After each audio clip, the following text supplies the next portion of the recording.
Bonjour, bonsoir à tous. Euh, Cet audio serait une réponse à des questions de UXCul, je sais pas si je prononce bien ton pseudo, qui m'a posé une série de questions dans ma dernière vidéo. Donc, j'essaye d'explorer mon intérieur, mais cela reste flou. C'est c'est une demi, je dirais elle sonne bien ou elle grippe plus ou moins. Comment fais-tu toi? As-tu un lien direct? Et il me demande comment je fais pour explorer mon intérieur, en gros. Donc, oui, je connais bien l'outil qu'il décrit. Quand ça sonne juste ou bien que ça dissonne, c'est l'outil que j'utilisais à l'époque pour savoir qu'est-ce qu'il en est. Oui, à présent, j'ai un lien direct. Donc, il me pose la question, comment fais-tu? As-tu un lien direct? Oui, à présent, j'ai un lien direct par le biais de mon esprit, donc mon intelligence. Ce qui fait que j'ai une traduction instantanée de ce qui se passe en moi, en gros. Voilà. Mais c'est quelque chose qui se développe avec le temps, avec la pratique, dira-t-on. En fait, plus tu vas explorer ton intérieur, plus tu vas essayer de définir ton propre réel, plus tu vas réussir à le traduire finalement, hein, de manière tout à fait naturelle. Hmm. Avant toute chose, bien sûr, c'est mon prisme de réalité. Et voilà, faites preuve de discernement pour trier les informations et pour faire correspondre en toi ce qui résonne et surtout d'aller vérifier en toi ce qu'il en est. Donc voilà, je peux pas vraiment te décrire comment je fais. En gros, bah je rentre à l'intérieur de moi, quoi. Je pourrais pas vraiment te décrire ça. Voilà. Donc je vais enchaîner parce que je sais pas du tout quoi dire par rapport à ça. Je parle avec mon esprit et donc il me répond, puis voilà. Et dès que j'ai besoin de savoir quelque chose en moi, je rentre à l'intérieur de moi. Bah, tu peux utiliser plusieurs techniques. Il y a la méditation, il y a l'instant présent, le silence, l'état de non-pensée, l'état de vacuité. Enfin, il y en a une chier, quoi. Mais utilise la technique qui te correspond le mieux. Ce que tu décris sonne ou elle grippe, c'est bien déjà, c'est une bonne indication, je pense.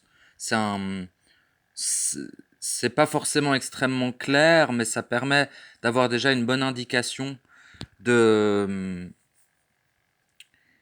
voilà. Après, penser à quelque chose, faut quand même se méfier des pensées. Je te garantis que ouais, voilà, c'est pas forcément, ouais, bref. Selon mon expérience, les pensées sont pas forcément les alliés les plus fidèles. Voilà, on va dire ça comme ça. Euh, donc, vu que te poser des questions t'aide dans ton processus, j'en ai plusieurs, mais je suis bien conscient que c'est ton prisme de réalité qui ne sera peut-être pas complètement le mien. C'est surtout pour entendre ta version en ayant bien conscience que ce n'est pas l'absolue vérité. Tu le rappelles souvent et tu fais bien, merci à toi. Excellent de le spécifier, c'est exactement ça. Donc, les questions. Si j'ai bien saisi, contrairement à la doctrine de se réincarner pour évoluer, au contraire, on régresse au fil des réincarnations. Passant de l'homme au singe, à l'escargot, à la plante, au rocher, au sable. Exactement. C'est exactement ça. Est-ce qu'il y a un moment où elle va finir par complètement péter cette matrice? Malheureusement, non. Absolument pas. L'espoir que la matrice pète est finalement un, un faux espoir. Une programmation de plus, un implant de plus, malheureusement, qui, voilà, qui a été rajouté au préalable euh, par la fausse lumière, n'est-ce pas? pour contrecarrer d'une certaine manière les êtres qui se révèlent à eux-mêmes. Parce qu'en se révélant à soi-même, en tant qu'être réel, eh bien, la matrice a de moins en moins d'impact au niveau individuel sur soi. Et donc, ils ont dû créer des nouveaux programmes un peu à la va-vite et nous implanter. Voilà. Et donc, c'est aussi une programmation, c'est aussi un implant de croire que la matrice va péter. Voilà. Je pourrais t'expliquer un peu plus en détail. Eh bien, en fait, au niveau individuel, la matrice va se dissoudre, mais non au niveau collectif, pour plusieurs raisons. La première étant qu'il y a encore beaucoup trop d'êtres qui la nourrissent pour qu'elle soit à un stade où elle va péter. Elle ne peut pas se disloquer car il y a trop d'êtres qui la nourrissent pour l'instant. Pour faire simple, c'est ça. Mais, dans un avenir extrêmement lointain, et si elle ne provoque pas de reset, il y a une possibilité pour qu'elle soit totalement disloquée, détruite. Mais très lointain, c'est-à-dire on parle de 2000 ans hein, à peu près. Hein. Voilà, au niveau collectif quoi. Parce que les entités réduites en sable, c'est un mur titanesque pour se barrer d'ici. Ça me fait penser en plus qu'on marche sur du béton rempli de sable. Je suis pas sûr d'où je veux aller dans la symbolique, qu'on marche sur nos morts ou un truc du genre. Peut-être que tu as saisi quelque chose. Ce que j'en saisis, c'est que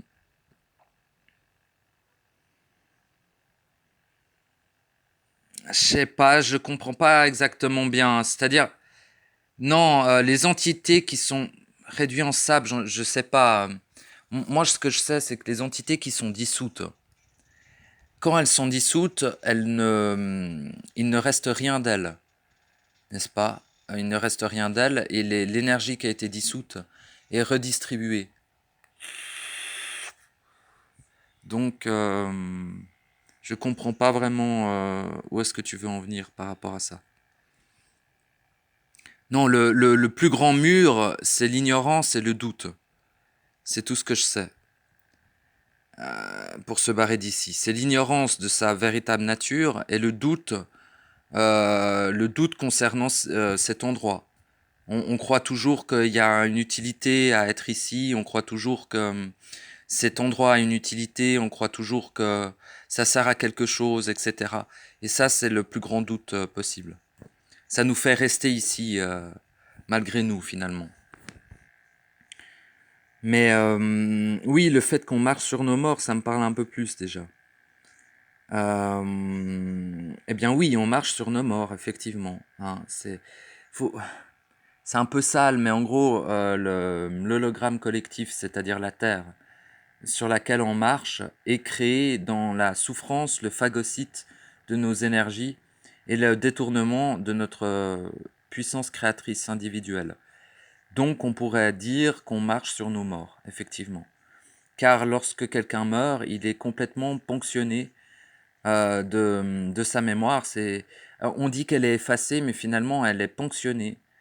Le karma aussi agit en fait pour prendre de l'énergie. Et cette énergie est redistribuée pour intensifier la matrice, pour la consolider et aussi pour nourrir les gestionnaires, quoi. Et tous ceux qui sont en dessous au niveau hiérarchique, en termes de gestionnaire, tu vois. Bah, chez eux, il y a une hiérarchie. Dans le réel, il n'existe aucune hiérarchie, je le rappelle. Voilà. Et si tout se brise d'un coup et que le jeu se termine abruptement, elles vont pas avoir besoin de temps pour se réhabituer alors originel être. C'est bien dit. Eh bien oui, tout à fait. C'est entre guillemets aussi la raison pourquoi est-ce qu'on ne peut pas briser la matrice artificielle d'un coup? Car sinon, tout ce qu'on ferait, c'est de créer énormément d'archontes. énormément de reptiliens et énormément de saloperies. Parce qu'il faut bien comprendre que les gens qui sont la plupart des êtres incarnés sont dans un état de possession extrêmement avancé. Hein. Et donc, s'ils meurent dans cet état... Je parle du 99% de l'humanité. Hein. S'ils meurent dans cet état-là, eh bien, ils deviendront des saloperies. Voilà. Et en gros, si la matrice se brise, ça va devenir des saloperies. Et si tu veux, on n'est pas assez encore nombreux pour pouvoir les accompagner vers notre être originel si la matrice se brise. Donc en fait, pour l'instant, ces êtres-là doivent encore faire le processus individuel. Et nous, on doit faire notre processus individuel. Et ça n'est pas au niveau collectif que ça se fait. Parce que ce n'est pas possible. Le grand éveil est un mensonge. La destruction de la matrice au niveau collectif est un mensonge et un implant. Et voilà, tout simplement. C'est un peu dur à dire, mais c'est ça. Hein. On va être les seuls à sortir hein, de la matrice, au niveau individuel. Mais en sortant, par contre, nous allons la fragiliser, nous allons montrer l'exemple, et nous allons montrer à tous les gens, à tous les êtres enfermés, qu'il est possible de le faire. Et ça, ils ne pourront pas l'effacer. Car en redevenant un être réel, nous allons faire des actions qui seront ineffaçables dans la matrice, même après de nombreux resets. Voilà. Donc en gros, c'est comme ça qu'on va participer à sa destruction. Mais pour moi, nous ne sommes pas à l'aube de la destruction de la matrice, nous sommes à l'aube du premier départ. La première fois qu'un être a pu rejoindre la création originelle, c'est aujourd'hui, quoi. Voilà. Et redevenir réel, en fait. Après, il y en a eu dans l'histoire, mais c'est extrêmement minime. Il y en a eu 1, 2, 3, pas beaucoup. Un très peu nombre. Tandis que là, on sera déjà un nombre plus conséquent. Voire relativement nombreux selon comment ça va se dérouler. Hein. Que penses-tu des rêves en général? Que de l'astral à 100%? Il n'y a pas quelques miettes que l'esprit peut nous envoyer par ce biais? Bah oui. Oui, évidemment. Alors, les rêves, eh ben, oui, la plupart du temps, c'est de l'astral à 100%, effectivement. Mais oui, évidemment, l'esprit nous envoie quelques miettes, en dira-t-on. Enfin, il fait de son mieux pour nous envoyer le plus qu'il peut. Mais la plupart du temps, effectivement, nous ne recevons que des bribes de l'information de l'esprit à travers les rêves. Oui, tout à fait. Ça arrive, et même plutôt souvent. Enfin, plus tu as avancé, entre guillemets, dans ton processus de reconnexion, plus ton esprit va pouvoir te parler à travers tes rêves. Enfin, te parler à travers tes rêves, il va te mettre des indices, on va dire. Depuis que je commence mon processus, je fais plus de cauchemars, de rêves étranges, et je me souviens presque plus de ceux-ci. En général, alors qu'avant j'avais un très bon rapport avec Morphée. Bah tu l'as nommé, c'est excellent. C'est marrant que je pense à ce nom, peut-être y a-t-il vraiment un gardien du rêve. Il y a un gardien du rêve, et il s'appelle Morphée. Exactement. Et c'est marrant parce que tu le nommes, c'est très drôle. Enfin, c'est drôle, non, c'est plutôt remarquable plus que drôle. Oui, alors tout à fait, il s'appelle Morphée, c'est le gardien du rêve. C'est une saloperie de plus, hein, c'est un sac à merde colossal. Il est de type astral, mais complètement, genre, c'est un espèce de roi astral, quoi, de faux dieu astral. Hein. C'est pas juste genre une entité, c'est plus un sorte de giga égrégore. En fait, il est un peu au même niveau en termes de... Il n'est pas autant nourri, mais il est pas loin en termes de pouvoir que Satan, Lucifer, Dieu, enfin Lucifer, machin, tu vois, toutes les entités majeures. Il est pas loin, quoi. Il est vachement nourri parce que à chaque fois que quelqu'un s'endort, il nourrit Morphée. Donc vu que les gens dorment et qu'ils savent pas que quand ils dorment, ils se font baiser le fion, Et ben voilà, ils nourrissent Morphée, quoi, quand ils font des rêves. Donc, qu'est-ce que je voulais dire? Donc oui, il y a un gardien du rêve, effectivement. Si, depuis que... Alors, si tu fais plus de cauchemars, c'est assez normal. C'est-à-dire que moi aussi, au début de mon processus, je faisais pas mal de cauchemars parce que c'est un mécanisme naturel de la matrice pour pouvoir en fait te programmer durant la nuit, pour pouvoir t'implanter des choses durant la nuit et pour pouvoir encore plus te créer des émotions pendant la nuit pour en fait te déstabiliser et empêcher que ton processus soit mené à terme. Ils vont pas y arriver, je te le dis déjà. Mais ils vont essayer, ils vont tout faire pour essayer en tout cas. Mince, j'ai perdu tes questions. Voilà. N'hésite pas à y répondre. Ah. Bon, bah, je crois que j'y ai répondu un peu brièvement, peut-être.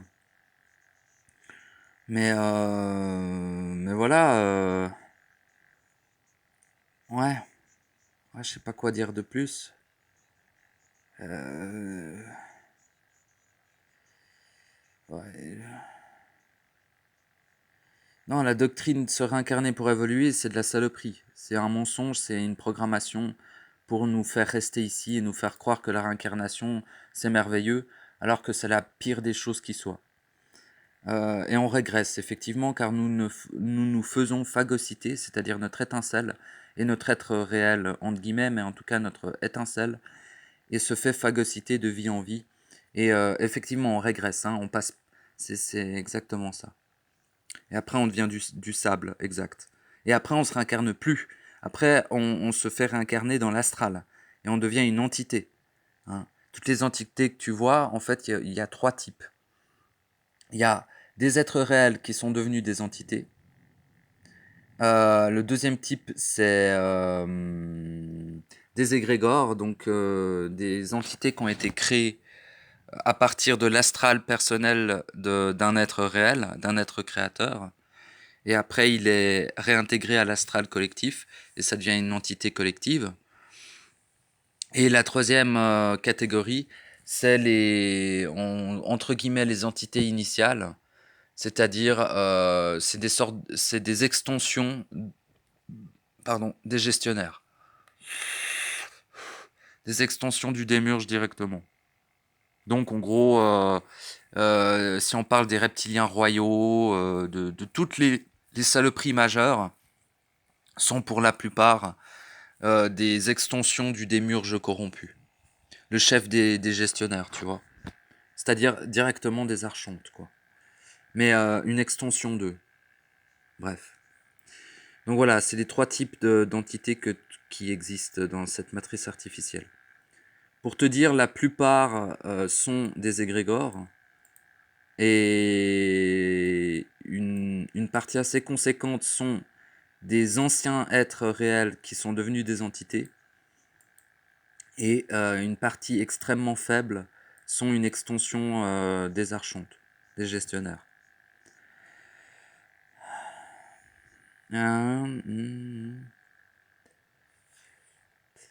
Voilà, je crois que j'ai répondu. Hein. Pour le rêve, je vais encore parler un peu du rêve.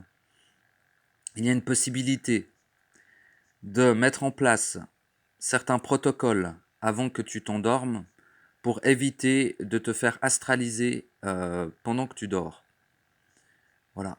C'est important à un moment donné de le faire car c'est là où on se fait la plupart du temps programmer et ponctionner en énergie. Et donc ça freine notre processus de reconnexion à notre être réel. Voilà. Et l'esprit n'utilise pas le rêve pour nous parler, il déteste le rêve. Dormir est une merde absolue. En fait, c'est de la saloperie de dormir. Désolé de le dire. Mais en fait, l'esprit a plus... Et c'est plus aisé de communiquer avec l'esprit quand tu es réveillé que quand tu dors. Voilà. Mais il profite de l'occasion quand tu dors, on va dire, pour t'envoyer des infos. Mais je peux te garantir que quand tu es réveillé, tu peux parler en live, comme moi quand je parle à quelqu'un, ou comme toi quand tu parles à quelqu'un, dans la rue ou n'importe où. Tu peux parler comme ça, en live à ton esprit. Et c'est ça qui fait une des plus grandes peurs des archontes, c'est que des êtres comme toi et moi puissions parler en live, en instantané avec notre esprit.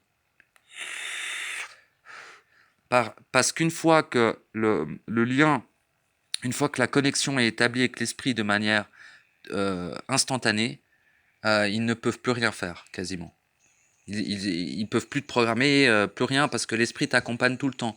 Même quand tu dors, après, il vient avec toi. Et genre, moi, dans mes rêves, parfois, quand je suis encore dans l'astral, parce que ça arrive, qu'un énorme rayon astral vienne me plonger quand je dors dans un astral, bien, il y a toujours mon esprit qui est là, et qui me dit, qui me rappelle, ah, t'es en train de rêver dans le rêve. Ah, non, non, mais pars de là. Des choses comme ça, où il m'indique que je suis en train de rêver, ou il est là en tout cas. Et dans mes rêves, il m'arrive jamais rien, parce que il y a mon esprit, quoi.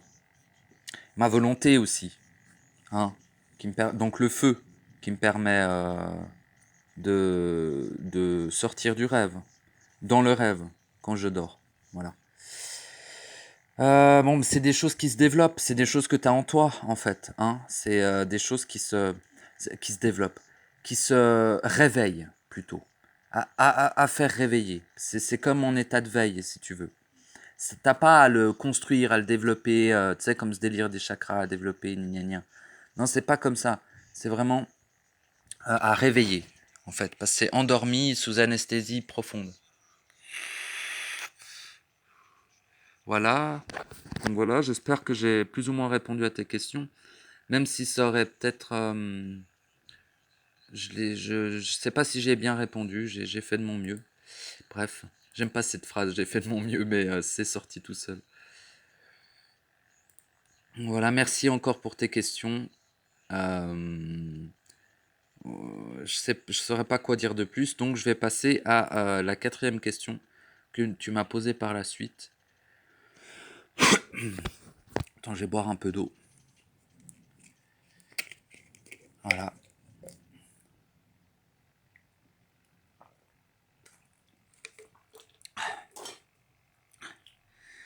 Alors, putain, ils font du bruit, ils cassent les couilles. Je suis pas hyper bien, hein, à part ça. Mais je te réponds quand même à ces questions. Peut-être que je ferai d'autres réponses selon ta réaction. C'est-à-dire, peut-être que si tu veux que je précise quelque chose, n'hésite pas à me poser une question un peu plus précise, dans un sens peut-être plus personnel, que je puisse y répondre un peu plus profondément, peut-être. Voilà. Alors, j'en profite pour une dernière question. Mais peut-être ça fera trop lourd d'un coup.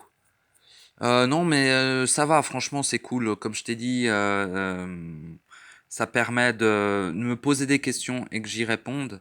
Ça permet de créer mon double, comme on dit. C'est-à-dire de... Mais ça, c'est une croyance, mais comment exprimer ça sans croyance? D'augmenter la connexion à mon propre esprit. Voilà. Donc, merci pour tes questions. Ça m'aide dans mon propre processus. Tu avais parlé des entités qui se nourrissent de nos émotions. Exact. Bien sûr, ceux qui se nourrissent de notre désarroi, je vois l'idée, mais ceux qui se nourrissent de notre joie. Il y en a pour tout type d'émotion. L'émotion a été créée pour se nourrir de nous. L'émotion n'est pas quelque chose de naturel, n'est pas quelque chose de merveilleux. L'émotion en fait, c'est la vibration originelle qui a été diffractée en sentiment, puis diffractée en émotion. Donc c'est une saloperie. Les émotions, c'est de la saloperie totale. Si tu as des émotions, tu es un esclave. C'est tout. Donc, voilà. Mais c'est comme ça, hein, c'est un constat, c'est pas un jugement. Je l'ai dit un peu violemment, mais bien, parce que tu es un esclave, parce qu'ils se nourrissent d'émotions. En fait, c'est eux qu'on crée l'implant émotionnel. Hein. À la base, l'être réel n'a pas d'émotion. Il a des sentiments. S'il diffracte un petit peu, il a des sentiments. Sinon, l'être réel vibre. Il ne ressent pas des émotions. Il n'a pas d'émotions. Hein. Voilà. Bien sûr, ceux qui se nourrissent... Mais ceux qui se nourrissent de notre joie ne serait-ce pas plutôt de l'extase, qui se nourrissent plutôt de joie plus juste ou soft, en tout cas moins enivrante. Ils se nourrissent de tout un tas de panels d'émotions. Oui, de la joie à l'extase. Ouais, ils se nourrissent de tout, en fait, de toute émotion. Si tu as une émotion, c'est que quelque chose se nourrit de toi, tout simplement. Même si c'est très dur à admettre ça, hein, je peux le concevoir. Le, Il y a plusieurs implants, il y a plusieurs programmations qui sont extrêmement profondes et extrêmement anciennes. Hein. Les trois grandes programmations étant l'identification à l'âme, donc aux mémoires, l'identification à la conscience, donc à la soif de connaissance, dira-t-on, et la troisième majeure, c'est l'identification aux émotions. La croyance que les émotions sont, alors que les émotions ne sont valables uniquement que dans l'illusion, que dans la matrice artificielle archontique à but phagocyte dans laquelle on est. D'ailleurs, l'émotion, c'est le pilier central. Les émotions sont le pilier central de cette matrice. Tant que des êtres auront des émotions, cette matrice se perpétuera. Voilà. Mais ce n'est pas se couper de ces émotions, c'est de digérer ces émotions et de revenir à leur source. Car les émotions ne sont pas une création illusoire, c'est une diffraction, c'est bien différent. Elles ont une source. La source première de toute émotion, c'est le sentiment lié à cette émotion.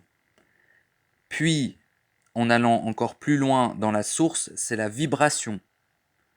Qu'est-ce qui vibre? C'est le cœur de l'être, dira-t-on. C'est l'être qui vibre, l'être réel. Et si tu zoomes dans le sentiment, tu passes à la vibration de l'être. Voilà. Et c'est à ça qu'il faut se reconnecter, finalement. C'est de pouvoir être incarné et d'être connecté à ses sentiments dans un premier temps, puis à sa propre vibration, et non pas à ses émotions. Voilà.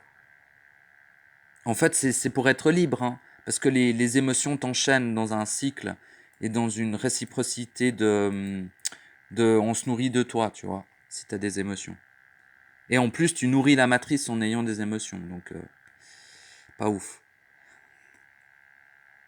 Je crée ma question plus par sable. Oui, je l'ai corrigé du coup. C'est très bien.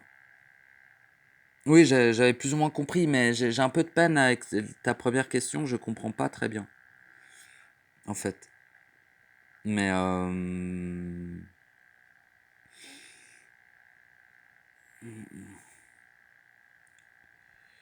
enfin si, j'y ai répondu en partie, mais c'est cette phrase-là que je comprends pas trop. Parce que les entités réduits en sable, c'est un mur titanesque pour se barrer d'ici.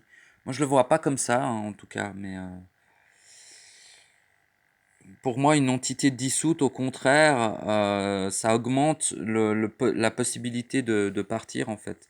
Parce que moins il y a d'entités actives, plus il y a d'énergie qui a été libérée des entités, libérée des mémoires, libérée des égrégores, et restituée aux êtres réels concernés, plus les êtres réels concernés, c'est-à-dire indirectement ou plutôt directement l'étincelle qui est enfermée dans le jeu, dans la matrice, puissant récupérer cette énergie pour retourner à son être réel, et donc avoir une plus grande vacuité, une plus grande possibilité de se mouvoir, et donc non, ça, pour moi, ça crée pas un mur, au contraire, ça fissure la matrice et ça permet de s'en libérer plus aisément, ou de s'en libérer tout court, plutôt.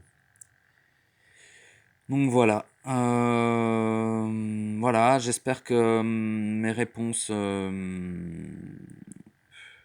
sont aussi précises que possible.